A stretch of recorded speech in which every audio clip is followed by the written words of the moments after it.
this exciting story, we learn what happens to our friends when they go with their family on a sailing boat.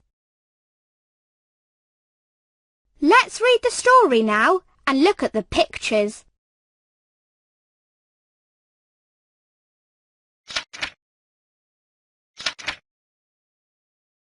One fine sunny day, Kiko took his children for a ride to the beach to have some fun and enjoy the seaside.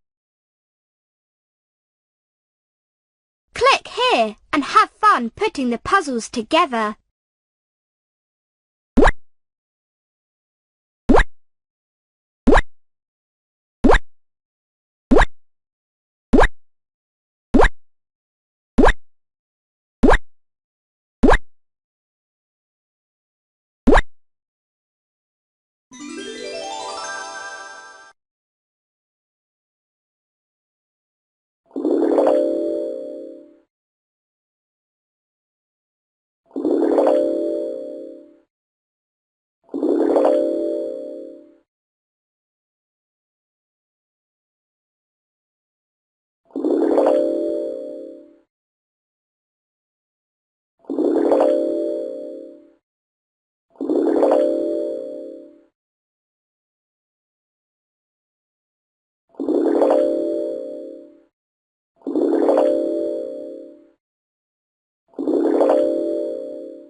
Quick as a flash, Kiko threw a lifebelt to Koko.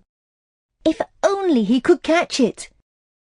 They would pull him safely back into the boat.